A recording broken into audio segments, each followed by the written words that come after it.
In 1965, as tens of thousands of American troops deploy to South Vietnam, the United States goes to war with a particular theory of how to win. It will not match the enemy man for man in the jungle. It will find him, fix him in place, and destroy him with firepower delivered from somewhere else, from the artillery batteries on the fire support bases, from the gunships overhead, from the jets carrying napalm and high explosive. It is a strategy built on reach, and the entire thing depends on a single piece of equipment, carried by a single man who walks into the jungle with a long antenna rising above his helmet, announcing his position to anyone in the tree line. He is the radio telephone operator, and the enemy is told to shoot him first. This is the central paradox of the role, and it is worth stating plainly before going any further. The radio operator is the most valuable man in an American infantry unit because he connects it to the firepower that defines the American way of war. He is also among the most endangered men on the battlefield for exactly the same reason. The two facts cannot be separated. To understand why requires understanding the strategy that put him there. Strip the role down to its essentials, and a clear picture emerges of what this one man actually did. He operated the PRC 25 and 77 radios and their handsets, and through them he kept the platoon in constant contact, calling for fire support, medical evacuation, airstrikes and resupply, passing situation reports up the chain and receiving the critical orders that came back down. When the situation collapsed into chaos, his was often the steady voice on the net holding it together. Where he sat tells you how the system worked. The RTOs stayed right behind the platoon leader, close enough to hear an order and act on it in the same breath, protected by his position in the formation, yet never out of the fight, moving with the point element as it advanced. The antenna up meant the lifeline was up, and the job demanded far more than knowing which buttons to press. A good operator knew his radio procedures and brevity codes cold, maintained discipline on the net when discipline was hardest to keep, understood the battle well enough to speak clearly under fire, and could set up communications fast and break contact faster. Unsung and effectively irreplaceable, he was the reason the platoon was never truly alone. No RTO meant no communication, and no communication meant no coordination and no support. One man, by the rough arithmetic of a platoon, but the one who connected everyone. American commanders do not arrive in Vietnam intending to fight a war of patient attrition in the bush. They arrive expecting their advantages in mobility and firepower to be decisive.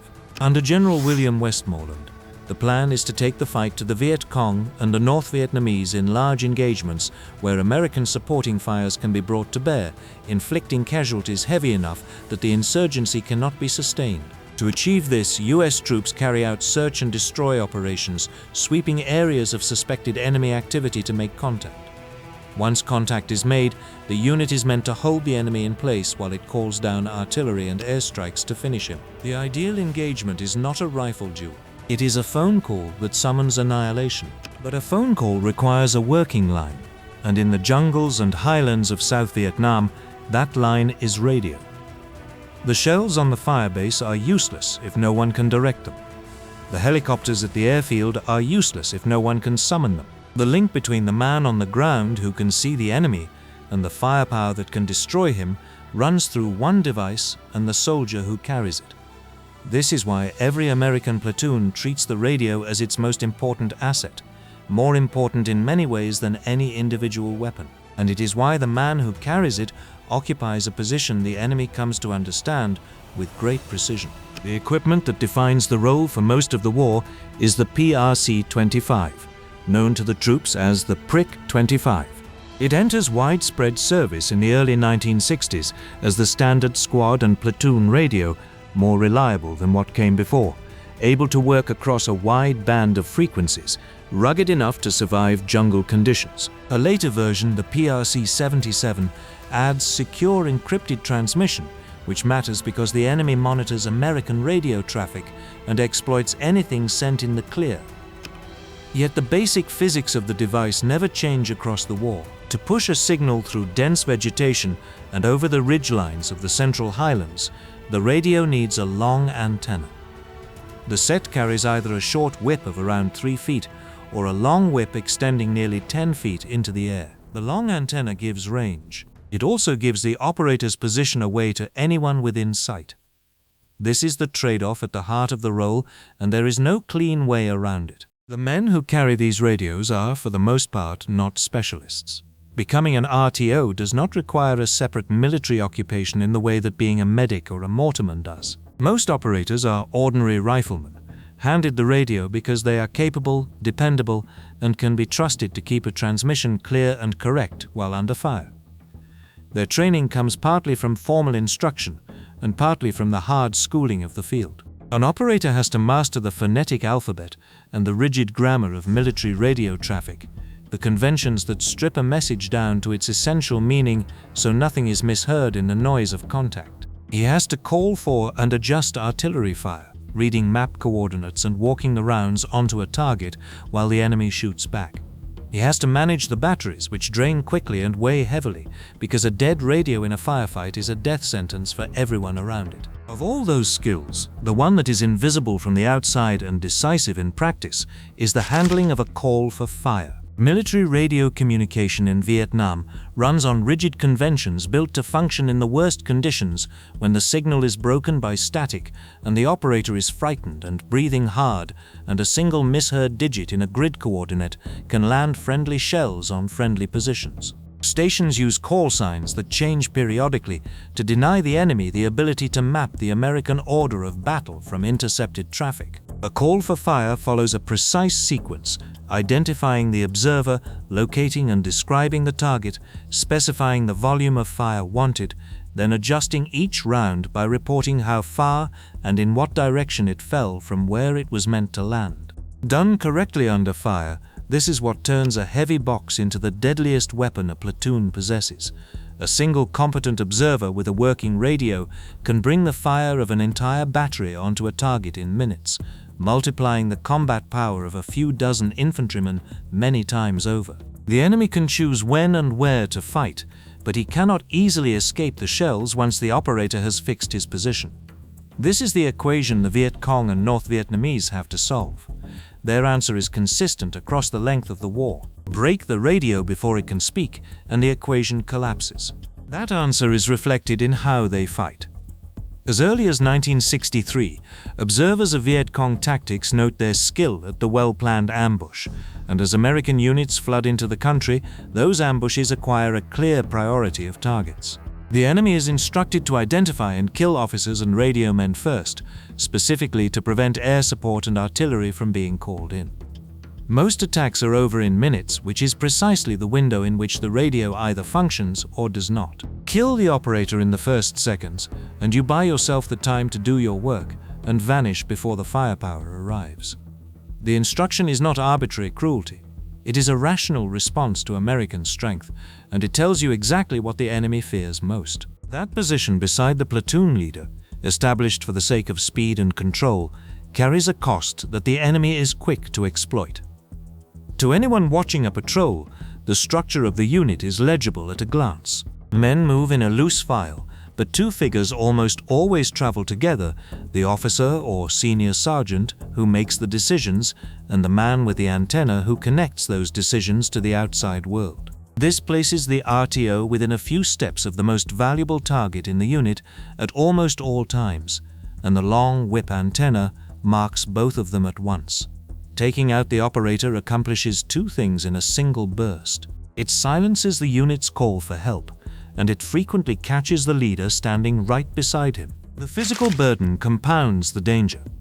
The PRC-25 weighs around 23 pounds with its battery, before the spare batteries and the extra handset and the other gear an operator hauls. A US soldier in Vietnam can already be carrying up to 40 kilograms in the field, far more than the 5 or so kilograms a Viet Cong fighter carries into combat, and the radio operator carries all of that plus the radio. He walks the same distances, climbs the same hills, and wades the same flooded paddies as everyone else, but he does it with the heaviest single item in the platoon riding high on his shoulders and the antenna catching on branches above his head. The exhaustion accumulates over the course of a multi-week patrol, the kind that troops call humping the boonies. Still, the physical strain is the lesser of his problems. The greater problem is the terrain itself, which works against the radio in exactly the places the enemy chooses to fight. South Vietnam ranges from the waterlogged paddies and mangrove of the Mekong Delta in 4th Corps to the triple canopy jungle and steep ridges of the Central Highlands, to the contested ground near the demilitarized zone, the DMZ, where North Vietnamese regulars operate with artillery from across the border. In jungle terrain, radio range collapses, dense vegetation absorbs and scatters the signal, and mountainous ground blocks line of sight. An operator who can reach a firebase from open ground may find the same base unreachable from the bottom of a jungle valley. To compensate, he extends his long antenna, climbs to higher ground, or improvises a field expedient to boost the signal, every one of which increases his exposure at the precise moment concealment matters most. The technology meant to guarantee American superiority works least well in the conditions where it is needed most. When direct contact with a firebase is impossible, the signal has to be relayed. A small team is positioned on a hilltop with the sole purpose of receiving transmissions from the unit below and rebroadcasting them onward to artillery and headquarters. These relay positions are lifelines, holding the survival of distant units in their hands, and they are exposed in their own particular way, fixed on high ground the enemy can locate and unable to move as a maneuvering unit can. The relay operator's burden is a different shape from the line operator's, but it flows from the same route. The terrain defeats the radio, and men have to place themselves in danger to defeat the terrain. The radio's importance is established early and dramatically. During the Battle of Ia Drang in November 1965, the first major clash between American regulars and North Vietnamese regulars, the 1st Air Cavalry Division pioneers airmobile warfare, inserting troops by helicopter into landing zones deep in contested territory, far from any road or friendly position. Those troops survive only because the radio lets them call down artillery and air support, including the first tactical use of B-52 bombers, and summon the helicopters that reinforce or extract them. At Landing Zone X-Ray, a battalion under Lieutenant Colonel Harold Moore holds off a far larger force across several days of fighting, and its survival rests on communications that never fully break. When a platoon is cut off, the difference between annihilation and rescue comes down to whether contact can be maintained. The division claims a 10-to-1 kill ratio, seemingly confirming the strategy. But Ia Drang demonstrates the doctrine working and exposes its central weakness at the same time. American firepower is decisive only as long as the connection to it holds. Sever the connection, and the most advanced army in the world is reduced to small groups of frightened men. This is a lesson the enemy absorbs thoroughly, and in the years that follow they refine their hunting of the men who maintain the link. The danger the operator faces is real, but its full scale is hard to fix with a clean number, for a reason that says something about how the war was measured. The Army does not track radio operator deaths as a separate category. On paper, the RTO is an infantryman, and his death is recorded as an infantry death. Under Secretary of Defense Robert McNamara, the Department of Defense has adopted statistical management methods borrowed from business, quantifying everything from bomb tonnage to the body count in pursuit of measurable progress. It is a system that records what it is built to record. The particular hazard of carrying the radio, understood intimately by every man who carries one, is not a quantity the system is built to capture, and so it survives mostly in the testimony of the men themselves, rather than in the official figures.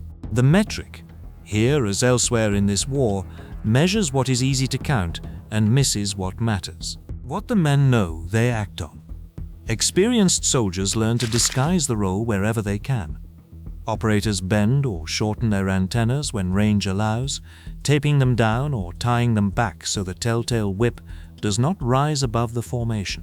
They put a step of separation between themselves and the commander when movement permits it.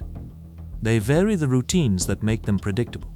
Officers, for their part, sometimes strip off the rank insignia that marks them because the same gunner hunting the antenna is hunting the man beside it.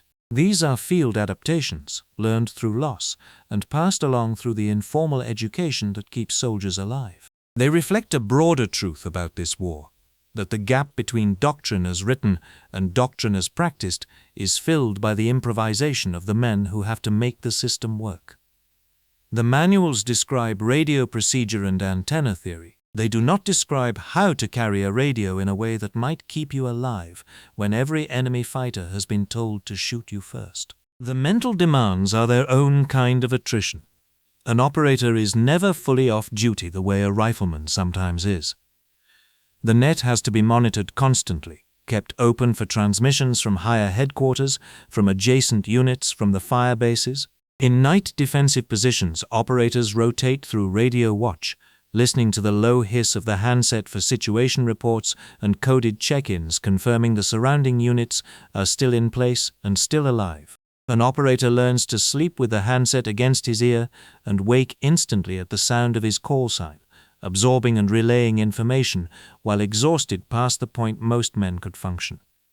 The radio does not rest, and so neither, entirely, does the man who carries it. This is part of why the role falls to the steadiest soldiers, and part of why their loss is felt so sharply. The pattern holds across the full geography and every phase of the war. During the Tet Offensive in early 1968, when the enemy launches coordinated attacks across South Vietnam, the urban fighting in cities like Hue places operators in a different kind of danger. House-to-house combat offers the enemy abundant concealment and very short engagement ranges, and the operators moving through the rubble with Marine and Army units are as exposed as they were in the jungle, only now the fire comes from windows and rooftops at close quarters. The radio remains the link to the tanks and artillery and air support that eventually grind the enemy out of the city, and the operators remain the men who hold that link under fire. The setting changes, the fundamental dynamic does not. There is a deeper irony underneath all of this, and it points back to the strategy itself. The very effectiveness of American firepower is what makes the radio operator so valuable, and therefore so endangered. An infantry force relying mainly on its own weapons, its rifles and machine guns and mortars carried within the unit, would place less weight on the link to outside support. But the American way of war in Vietnam deliberately externalizes firepower, pushing it back to the fire bases and the airfields and reaching out to it through radio when needed. This concentrates expensive, powerful weapons where they can be protected and supplied, and it lets the infantry travel somewhat lighter. It also means the thread connecting the infantry to its firepower becomes the single most critical and most fragile element of the whole system. The army that builds itself around reach makes the man who provides that reach into the thing the enemy most wants to destroy. This is the assessment the role finally yields. The radio operator is at once the most important enabler of American tactical success and one of the most exposed men on the battlefield, and the two facts are the same fact seen from two directions. He matters because the radio matters, and the radio matters because it summons the firepower that defines how the United States chooses to fight. The enemy's determination to kill him first is, in its way, a backhanded measure of his worth. You do not prioritize destroying something that does not threaten you. The order to shoot the man with the antenna is a recognition that the antenna means artillery, means gunships, means the medical evacuation that saves the American wounded, and the jets that scatter an attack before it can be finished. He is hunted precisely because he is the conduit for everything the enemy fears. The role as it existed in Vietnam belonged to a specific moment in the history of military communication, when radio was bulky, exposed, and impossible to hide. The vulnerabilities paid for in the rice paddies and jungle valleys drove the changes that came after, as technology eventually made it possible to spread communication across a unit and conceal it. But in the years of the war itself, none of that relief is available to the man carrying the PRC-25 up a ridge in the Central Highlands with the enemy somewhere ahead. He carries the heaviest load in the platoon, he walks beside the officer the enemy most wants dead, and he wears above his head the one piece of equipment that tells every hidden gunner exactly where the most valuable target in the unit can be found. He carries it because the radio is the difference between a small band of riflemen and the full weight of American firepower. And someone has to. The men who do understand the bargain, and they keep the handset to the ear and the net open anyway because everyone around them is alive only so long as a voice gets through.